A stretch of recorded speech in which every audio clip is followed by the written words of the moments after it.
Welcome back to the only dating show where long-distance relationship might mean different planes of existence.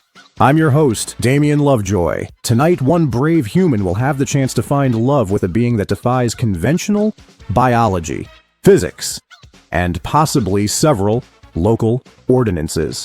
Thanks for having me, Damien. After 3 years of night shifts at the Galactic Museum of Unnatural History, I've developed a taste for the unusual. My therapist says I have dangerously low standards and concerning paranormal fixations. But I call it an open dating pool, plus I haven't paid her in like a month, so it's like whatever. The burden of the aware. Seeing what others cannot is both a gift and a curse, isn't it? My last Tinder date complained that I kept checking under the restaurant table for cryptids. Amateur! That's where the best ones hide. Plus he smelled, so it's like whatever.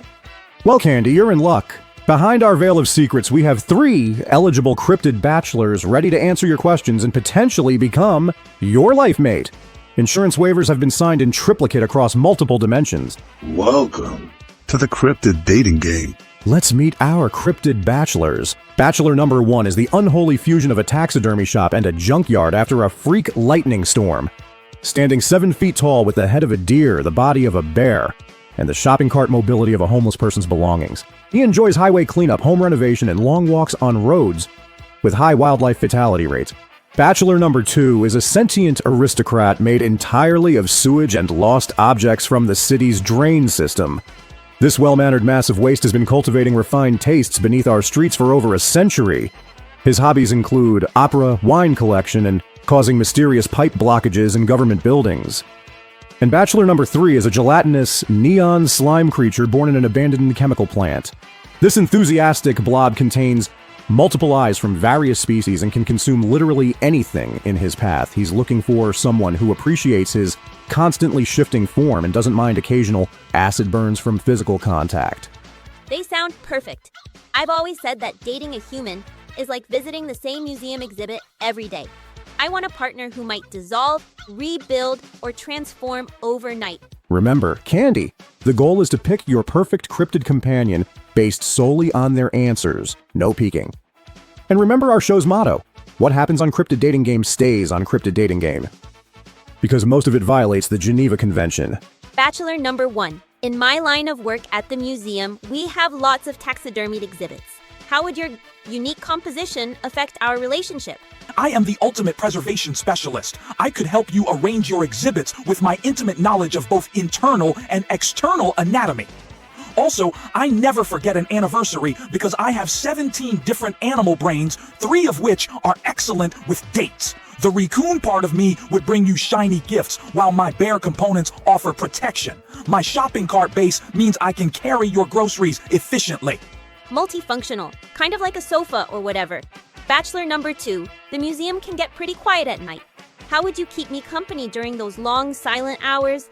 My dear lady, I would regale you with centuries of sophisticated observations about human global civilization, gathered from beneath the very Splorch foundations of your society. I could bring you treasures lost down drains for generations. My Victorian verbal sensibilities mean I am an excellent Splorch conversationalist, though I do apologize for the occasional squelch interruption. Also, I glow slightly in dark places, serving as both companion and gurgle nightlight. Self-illuminating. Very practical. I hate it.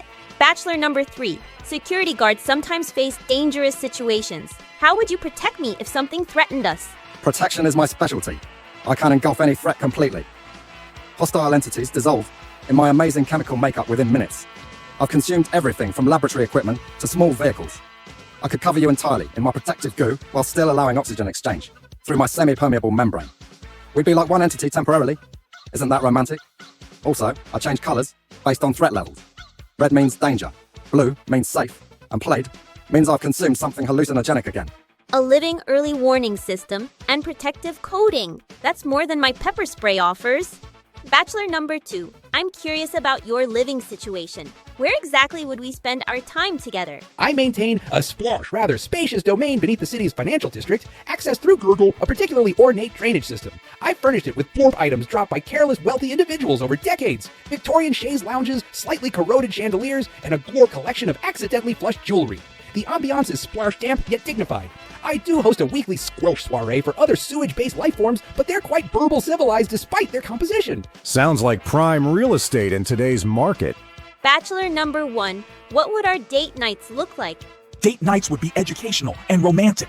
We could visit roadside attractions, both traditional tourist stops and fresh roadkill sites. I could teach you the art of preservation while we picnic under the stars. My headlight eyes provide excellent illumination for midnight strolls. I can transform parts of myself into practical items. My left antler becomes a wine opener, and my raccoon hand can retrieve items from tight spaces. Also, I never get cold, so you can always cuddle with my bare torso during outdoor activities. That's actually really sweet. I can take advantage of that. Bachelor number 3, what do you look for in a partner? I value someone who appreciates constant change. My body reconfigures hourly, so every day is a new adventure. I look for someone who won't scream when they wake up next to different arrangements of eyeballs. Someone who enjoys spontaneity, like when I accidentally absorb and rearrange the furniture. Someone who appreciates my ability to change colors based on my mood. Currently, I'm excited. Purple with flecks of nervous green. Most importantly, someone with a strong immune system and up-to-date tetanus shots. Remember the rules, Bachelor number 3. No physical contact until after selection. Time for the moment of truth. Candy, which of our cryptid bachelors will you be taking on an interdimensional date? This is such a difficult decision. They each have qualities that would make my night shifts at the museum more interesting. Bachelor number 2 seems cultured and knowledgeable about history, which aligns with my museum work, but ugh. And Bachelor number 3's protective abilities would be incredibly useful during those suspicious midnight hours. But my heart says, Bachelor number 1, Taxidermalloy's preservation knowledge would be invaluable for my career, and I find his patchwork nature oddly endearing. Plus, that combination of animal instincts and mechanical practicality is exactly what I need in my life. Wonderful choice, Candy. Let's meet your new patchwork boyfriend.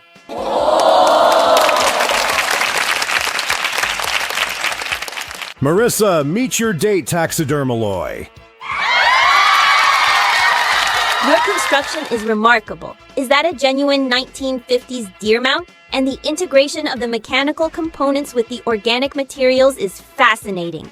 You noticed. Most people just scream and run. I used special preservation techniques on the deer skull to maintain optimal antler positioning. My bare torso is from the Natural History Museum in Springfield.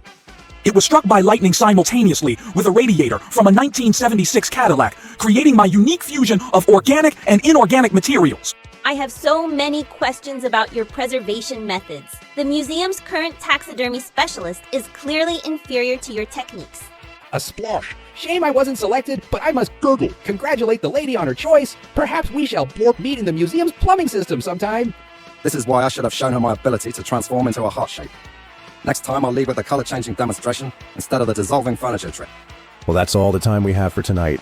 Candy and Taxidermalloy will be enjoying a romantic night at the museum where she'll introduce him to all her favorite exhibits, and he'll explain how they could be better preserved. Join us next week when local weather forecaster Chad tries to find love with either the Jersey Devil's less famous cousin from Milwaukee, a chupacabra with lactose intolerance and a weakness for cheese, or a Fresno nightcrawler whose legs go all the way up. Remember, viewers, love knows no bounds, taxonomic, organic, or state of matter.